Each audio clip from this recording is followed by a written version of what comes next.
So good morning, my colleagues, and I do hope everyone is well on this nice Saturday morning, nice and a little crisp out there.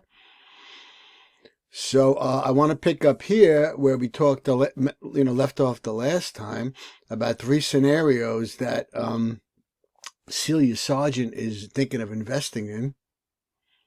Right? She's estimating the value of three assets: stocks, oil wells, and original painting. So let's go through this to see how valuation is done on this. All right, scenario one, certainty. All right, let's see actually what the oil painting. Expect to sell the painting in 5 years for $85,000. A major art gallery has contacted to buy the painting for $85,000 after 5 years. Because this contract is already signed and the art gallery is well established and reliable, Celia views this asset as money in the bank. She thus would use something close to the prevailing risk-free rate as the required return when calculating the value of the painting. Scenario 2. High risk. The values of original paintings by this artist have fluctuated widely over the past 10 years. Although Celia expects to sell the painting for $85,000, she realizes that its sale price in 5 years could range between $30,000 and $140,000. Because of the high uncertainty surrounding the painting's value, Celia believes that a 15% required return is appropriate. So these two estimates of the appropriate required return, they illustrate how the discount rate accounts for risk in the valuation process. You can see here it's 3, right? 3%, right? 3% discount rate. And over here it's 15%, right? It's 15% here. So there's a wide fluctuation in that.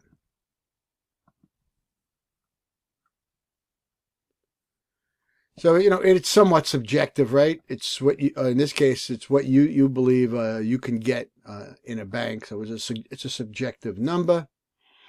All right, so let's look at the basic valuation model here. And here's the equation for the basic valuation model. The way the basic valuation model works is here's the value of an asset, and this is a general equation, is the present value of all future cash flows it is expected to provide.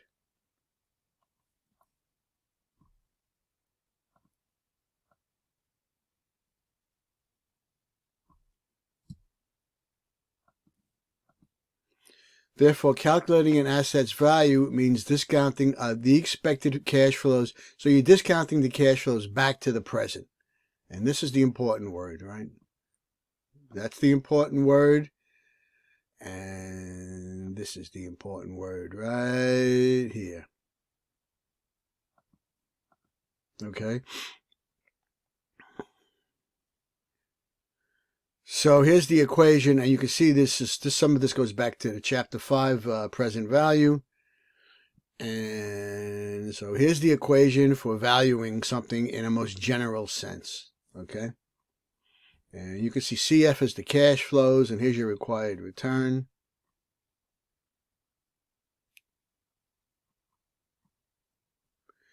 Okay, so now we're back down to Celia Sargent.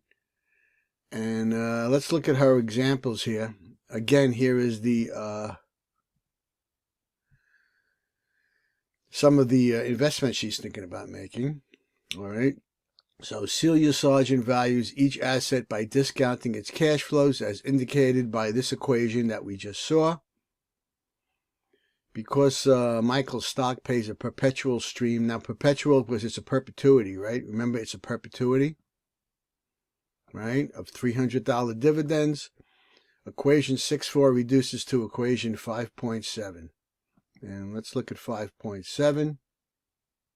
Well, here's the calculator. So, which says that the present value of a perpetuity equals the dividend payment divided by the required return.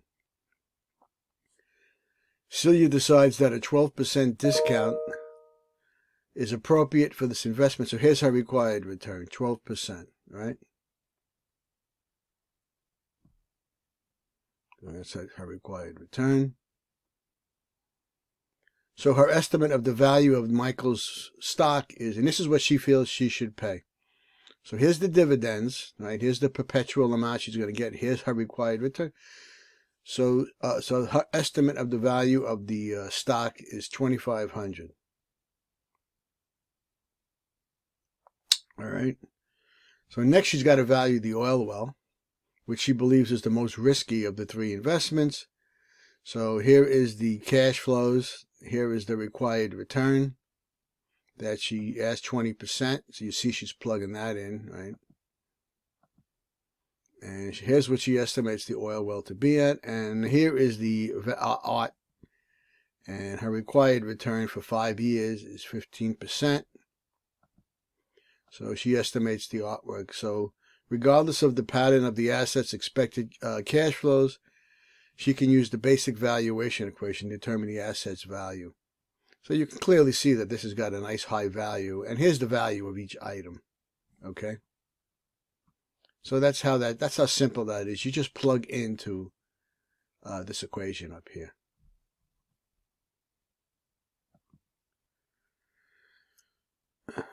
All right, so now let's look at how we do bonds, how we value bonds, okay? All right, so let's start going through this equation here.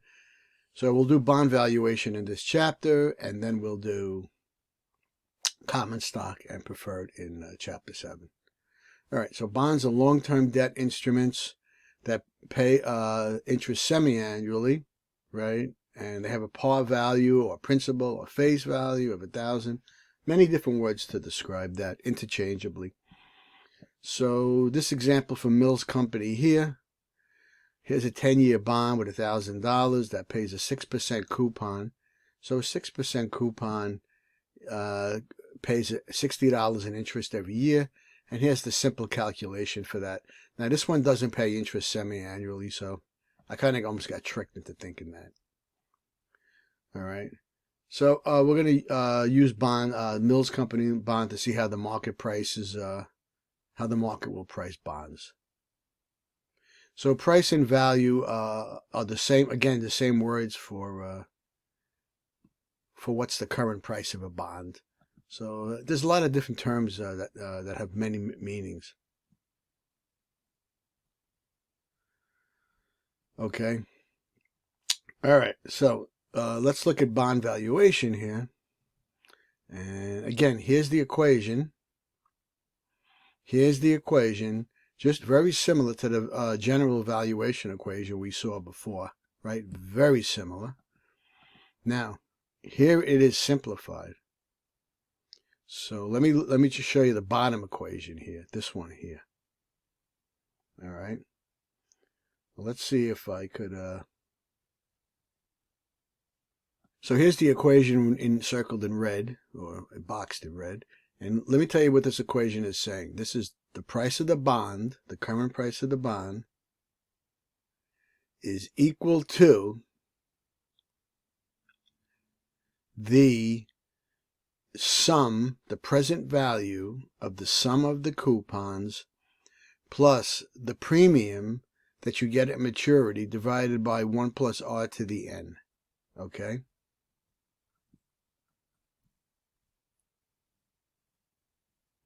All right, so I got to somehow turn that off.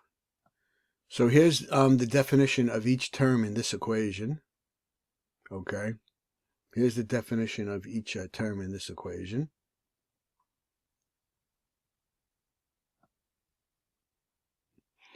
So here I underline what each term means. This is the value or the price of the bond today, present value. Here's the annual coupon interest payments in dollars. Here is the number of years to maturity. Here's the par value, and here's the required return. Okay?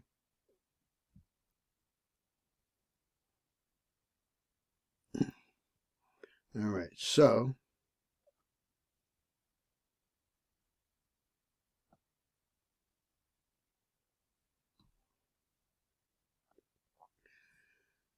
So you'll notice the stream of cash flows provided by a bond is composed of an annuity, right? Here's the annuity. This is the annuity paying so many dollars. And here's a single lump sum. So you'll see there's two components here on the left and right of the plus sign.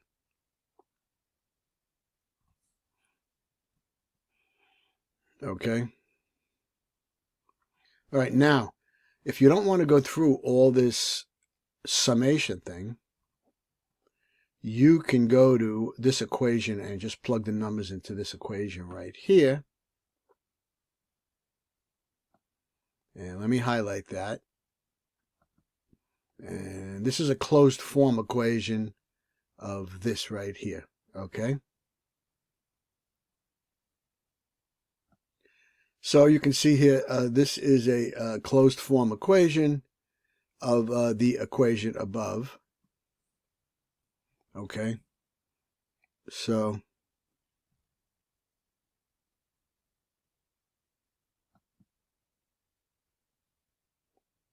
that basically takes care of that.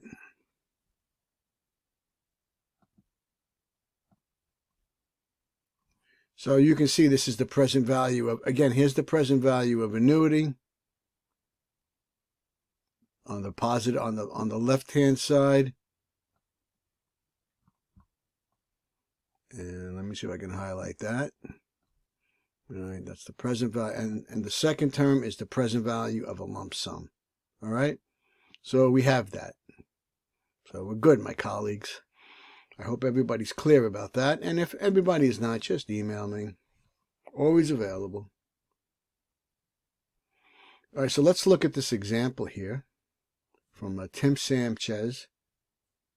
He wishes to determine the current value of the Mills Company bond.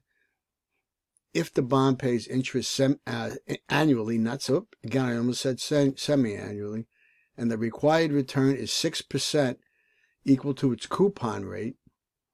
Now you'll notice here the required return in this example, this is a special case where the required return is equal to the coupon rate. Okay? Then we can calculate the bond's value using equation 6.5a, which is right here. And we do that. Okay? And we do that, and here is the price. Now you'll notice because the required return and the coupon rate are equal, the bond has not moved off par. That's an important consideration. That's a real important consideration. All right?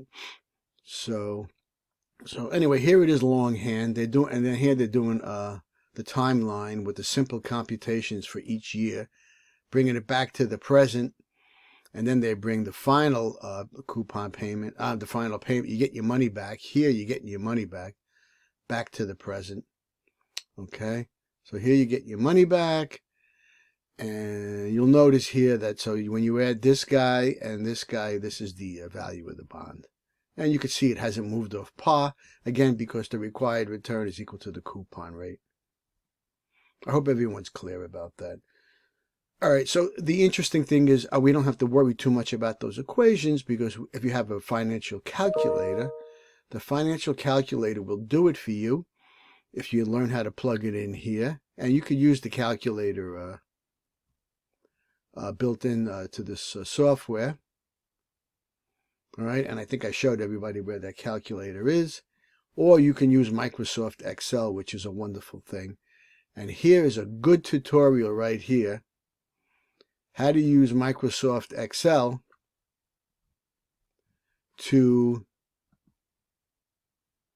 value the annual bond in this case. So here's the par value. Here is the coupon. Here's the annual interest payment. Here's your required return. You have 10 years to maturity, and here's where it calculates the bond value. And here's, they tell you very clearly what to put in each cell. Okay? They tell you what to put in each cell. So if you have any questions on how to use Excel to value a bond, please get a hold of me, and I'll make it very clear to you. And here's where you can open the financial calculator in my finance lab. And I think I could do that. And here you can value a bond And they actually show you the some of the keys here, okay?